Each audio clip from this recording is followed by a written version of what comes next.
नहमदुहु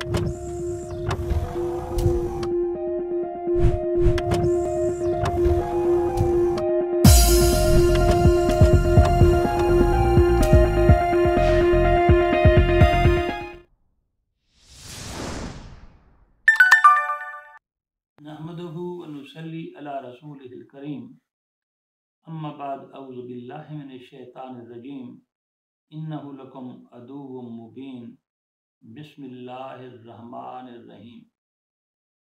आज का जो हमारा सेशन है वो लीगल एडवाइस, कानूनी मशवरे हैं। ये पहला ख़त जनाब जो वसूल हुआ है वो फरमाते हैं जी, कोई मुनीर साहब हैं, वो फरमाते हैं कि मेरे भाई ने कत्ल कर दिया था। अब उन्होंने शर्त रखी थी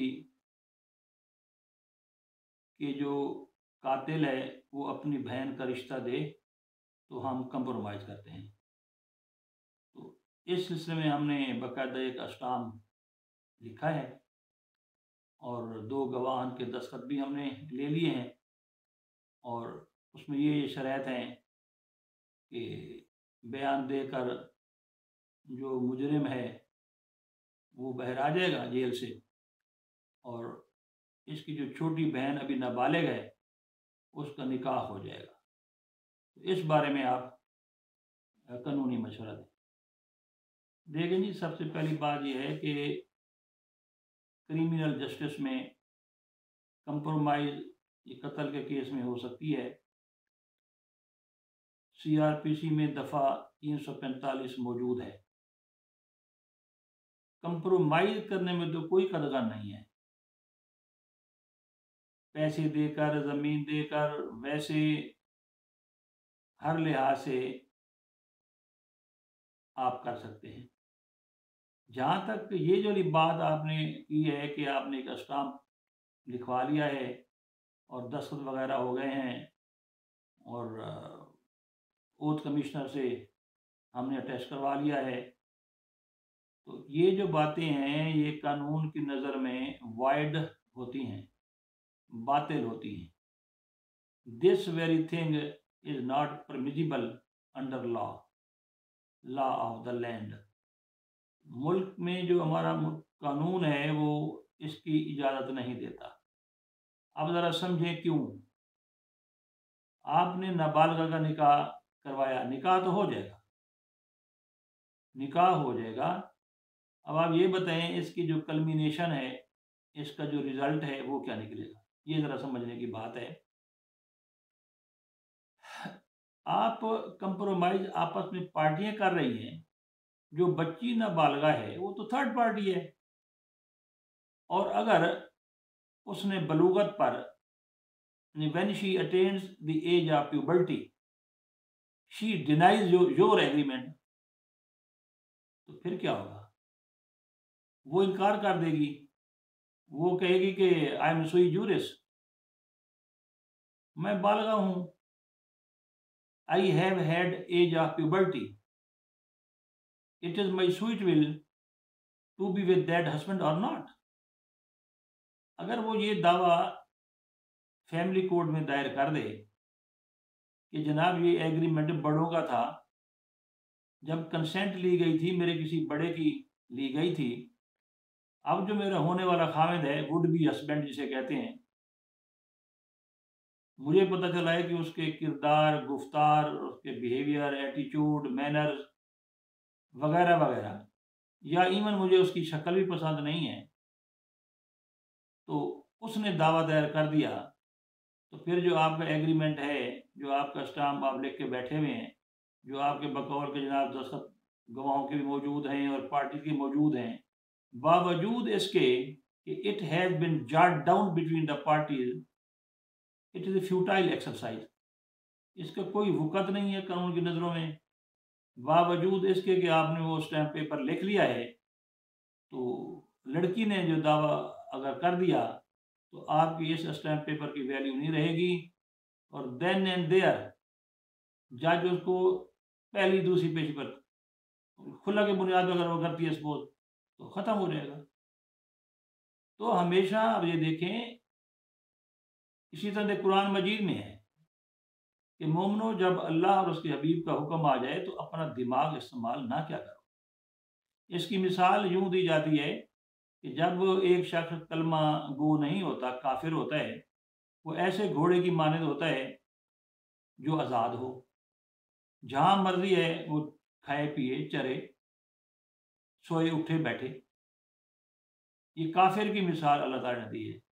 एक शख्स जो कलमा पढ़ लेता है, मिसाल तौर, अब उसके गले में 20 फुट का रसा है, शरीयत का, कुरान का, हबीब मुस्तफ़ा का सल्लल्लाहु अलैहि वसल्लम।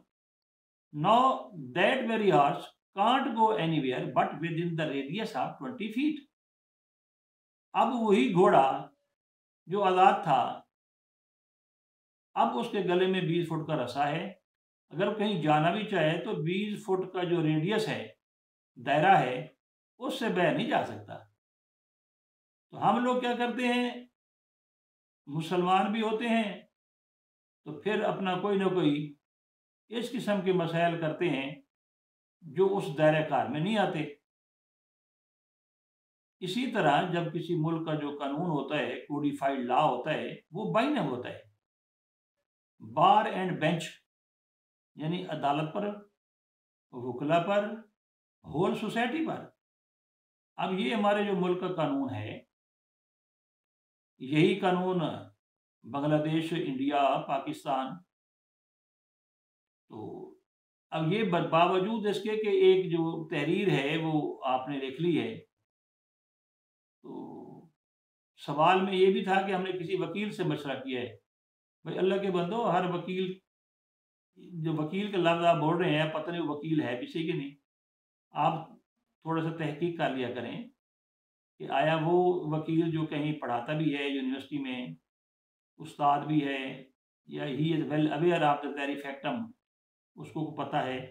अगर नहीं, इस तरह की बात जो है वो इधर टोटल गलत है। इसे कहते हैं वाइड एब शो, यानी शुरू से ही बातिल और कल अदम है। आप जो मर्जी लिखवा लें। तो उम्मीद है कि आपको इस सवाल का जवाब मिल गया होगा। आपका ये जो एग्रीमेंट हुआ पड़ा है, जो कुछ आपने ये लिखा है, ये बिल्कुल बातिल और कल अदम है। इसका कोई वजूद शुरू से ही ख़त्म है, ये फजूल है। ये आप किसी और सिलसिले पर कर लें बेशक, फिर आप ये देखें कि अल्लाह माफ़ करे, ये जो एग्रीमेंट गलत हुआ, मुमकिन है आप फिर कत्ल का जो केस है, जो आप वो दोबारा शुरू ना हो जाए। तो इसलिए इस किस्म के एग्रीमेंट ना किया करें। मुझे उम्मीद है कि आपको मेरे सवाल का जवाब मिल गया होगा। ये दूसरा सवाल है जी, एक ऐशा नामी खातून है, उन्होंने पूछा है कि मैंने दावा किया था तनसीख निकाह का फैमिली कोर्ट में। उसमें वो फरमाती हैं कि मैंने एक तो लिखा था कि खामिन जो है वो 6 साल से उससे खर्च नहीं देता। दूसरा पॉइंट कहती है मैंने ये लिखा था कि वो नामर्द है। तीसरा पॉइंट वो कहती है मैंने ये लिखा था कि सूरह बकरा में तो लिखा हुआ है कि 4 महीने अगर खामिन रजू न करे तो उसे तलाक हो जाती है। तो इस बुनियाद पर मुझे तलाक दी जाए। फैमिली कोर्ट ने क्या किया, उन्होंने इस मेरे दावे को खुला ट्रीट किया और उसी दिन तलाक दे दी। तो अब मैं क्या करूं, मैं तो खुला मांगी नहीं थी, और मेरे पास क्या चारा जोई है, मैं कहाँ जाऊं। बिल्कुल जी, सवाल आपका जेन्युइन है। इस सिनारियो में आप ये देखें कि आपने जो दावा किया इसमें कोई शक नहीं है, आपने तो तनसीख निकाह का ही किया, और जो ग्राउंड उसमें लिखे, all the grounds are laid down in the law 1939, 1939 का जो ऐली कवानीन है, आपने उसके मुताबिक किया। तो क्योंकि ये प्रैक्टिस है और बगैर किसी एविडेंस के जब देखती हैं अदालतें कि ये अल्लाह और रसूल के जो बनाए हुए कायदे हैं, हदूद हैं, कयूद हैं, उनमें रहते हुए ये ज़िंदगी नहीं बसर कर सकते खामिन बीवी, तो वो खुला के बुनियाद पर दावा डिग्री कर देते हैं। अब खातून परेशान ये हैं कि मेरी 20 कनाल ज़मीन लिखी हुई है, तो उसका फिर क्या बनेगा? तो प्रॉम्प्ट डावर और डेफर्ड डावर। प्रॉम्प्ट डावर जो डावर है, हक़ुल महर है, उसमें आपको 25% वापस करना पड़ेगा, और जो डेफर्ड डावर है उसमें आपको 50% वापस करना पड़ेगा। अगर 20 कनाल आप फरमा रही हैं तो 10 कनाल आपको वापस करनी पड़ेगी। हाँ, अलबत्ता आपने ये पूछा है कि मज़ीद रेमेडी आप इसमें अपील कर सकती हैं कि जनाब, ना मैंने खुला मांगी थी, ना ही मेरा जो हक़ुल महर है वो इस बुनियाद पर जो है वो कर्टेल किया जाए। तो उम्मीद है आपकी अपील मंजूर हो जाएगी और इस बुनियाद पर जो है वो दावा रिमांड होगा, और बाकायदा शहादतें वगैरह के बाद अगर आपने ये प्रूव कर लिया, मसलन ये जो इम्पोटेंसी है, औरत मर्द के नामर्दी होना, और बाकी जो मैंने ये 3-4 ग्राउंड पहले बताए हैं, अगर आप प्रूव कर जाएंगी तो फिर आपको बाकायदा आपकी डेजोल्यूशन ऑफ मैरिज होगी, खुला की बुनियाद पर तलाक नहीं होगी। यानी निकाह को फसख किया जाएगा, तनसीख का जो है वो डिग्री आपको मिलेगी, और आप हक़ुल महर की भी बाकायदा उसकी एंटाइटल्ड होंगी, हकदार होंगी। मुझे उम्मीद है आपको ये जवाब मिल गया होगा। ये तीसरा जी, कोई आशिक हुसैन साहब हैं, वो कहते हैं जी मैंने अपना घर किराए पर दिया था, तो कोई किरायानामा तहरीरी नहीं है, हमने ज़बानी कलामी इसी तरह दिया था। अब किराएदार जो है वो नहीं निकलता, तो मेरे पास क्या चारा है, कानून इस बारे में क्या कहता है? देखिए जी, पहले तो ये निज़ाम इस तरह था, हो जाता था, लेकिन बाद में रेंट रिस्ट्रिक्शन ऑर्डिनेंस आया, उसमें ये कदगन उन्होंने लगा दी कि ये जो किरायानामा है, लीज़ डीड जो है, ये इन राइटिंग होना चाहिए। अगर इन राइटिंग नहीं होगा तो फिर उसकी वैल्यू नहीं है। तो जो किराएदार है उसको भी जो होता है ना, ये किरायानामा जो ज़बानी है, तो रूलिंग्स हैं सुप्रीम कोर्ट्स और हाई कोर्ट हमारे पाकिस्तान की, उन्हें एक एक यूँ समझा जाता है जैसे उसे 1 महीने का नोटिस है।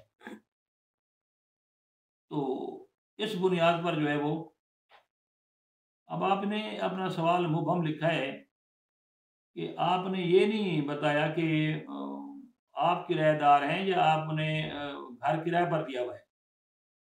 तो इधर वे जो भी सूरत हाल है, तो ओरल एग्रीमेंट जो है वो यूँ समझा जाएगा जैसे नहीं है। तो फिर आपको यानी आपकी इजेक्टमेंट पिटीशन जो है वो इस लिहाज से